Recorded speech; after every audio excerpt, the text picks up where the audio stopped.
আজি আমি আলোচনা কৰিব ওলাইছোঁ অনুশীলনী 1.a 4 নম্বৰ প্ৰশ্ন।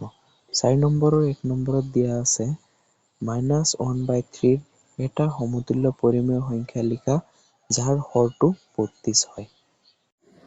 আমাক কৈছিলে যে -3/8ৰ এটা সমতুল্য পৰিমেয় সংখ্যা ওলোৱা যাৰ হৰ 32। এতিয়া 8ৰ লগত 4 পূৰণ কৰিলে আমি 32 পাওঁ। এতিয়া তলত 4 পূৰণ কৰিছোঁ, ওপৰতো 4 পূৰণ কৰিব লাগিব।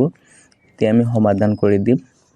8 4 গুণ 32 আৰু -3 × 4 মানে হৈছে -12। এইটোই হৈ গৈছে আমাৰ লব। -3/8ৰ সমতুল্য -12/32 আৰু আমি হৰ পাই গৈছোঁ 32। এতিয়া 2 নম্বৰটো চোৱা 5/-17ৰ এটা সমতুল্য পৰিমেয় সংখ্যা লিখা যাৰ লব হ'ব -15। আমাৰ লবটো -15ত ওলাবলৈ দিছে। এতিয়া আমি কি কৰিম? 5ৰ লগত -3 পূৰণ কৰিলে -15 আমি পাম। এতিয়া -17ৰ লগতো আমি এটা -3 পূৰণ কৰি দিছোঁ।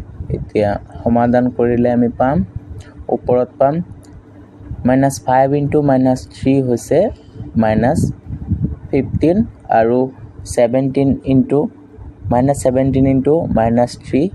-2 মাইনাছে কি হ'ব? প্লাছ হৈ যাব। এতিয়া আমি ইয়াত লিখিম কিমান? 51। ওপৰত আমি পাবলগীয়া লবটো হৈছে -15। 4ৰ 3 নম্বৰটো চোৱা 4/-7ৰ এটা সমতুল্য পৰিমেয় সংখ্যা লিখা যাৰ হৰটো ধনাত্মক। এতিয়া -7টো ঋণাত্মকত আছে, আমি এইটোক ধনাত্মকত নিম। এতিয়া আমি কি কৰিম? 4/-7ৰ এটা সমতুল্য সংখ্যা ওলাম যাৰ হৰটো ধনাত্মক হ'ব লাগিব। এতিয়া হৰটো ঋণাত্মক আছে, ইয়াৰ লগত মই এটা 2 পূৰণ কৰি দিওঁ। 4 পূৰণ কৰিলেও হ'ব, 2 পূৰণ কৰিলেও হ'ব। মই এটা -2 পূৰণ কৰি দিছোঁ, ওপৰতো এটা -2 পূৰণ কৰি দিছোঁ। সমাধান কৰি দিম। 4 দুগুণ কিমান হ'ব? -8। তাৰপিছত মাইনাছে কি হ'ব? প্লাছ হৈ যাব। 7 × -2 কিমান হ'ব? মাইনাছটো উঠি যাব। এতিয়া হৰটো কি হ'ব? ধনাত্মক হৈ যাব। কিমান হ'ব? 14। এইটোই আমি পাবলগীয়া হৰ, আমাৰ হৰটো ধনাত্মক হৈ গ'ল। এতিয়া 4 নম্বৰটো চোৱা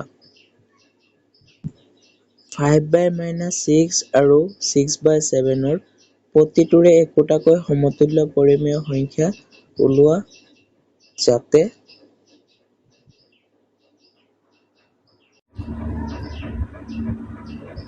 5/-6 আৰু 6/7ৰ দুটাৰে একোটাকৈ সমতুল্য পৰিমেয় সংখ্যা ওলাব দিছে। ফাৰ্ষ্টত ইয়াৰ হৰটো কি আছে? ঋণাত্মকত আছে, আমি এইটো ধনাত্মকত নিব লাগিব। সেইকাৰণে তাৰ লগত -2 এটা পূৰণ কৰোঁ আৰু লবৰ লগতো -2 এটা পূৰণ কৰোঁ। এতিয়া হ'ব কিমান? তলত হ'ব 12, ওপৰত হ'ব -10। এতিয়া আমি 5/-6ৰ এটা সমতুল্য পৰিমেয় সংখ্যা ওলালোঁ, যিটো আমি -10/12 পাইছোঁ। এতিয়া আমি তলৰটো কৰিম। -10/12 আমাৰ হৈ গ'ল। এতিয়া তলৰটোত আমি আহি যাওঁ 6/7।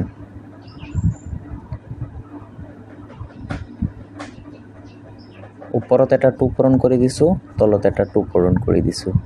সমাধান কৰি দিওঁ কিমান হ'ব? ওপৰত হ'ব 12 আৰু হৰ হ'ব কিমান? 14। এতিয়া আমি দুয়োটাৰে এটা এটাকৈ পৰিমেয় সমতুল্য সংখ্যা ওলালোঁ।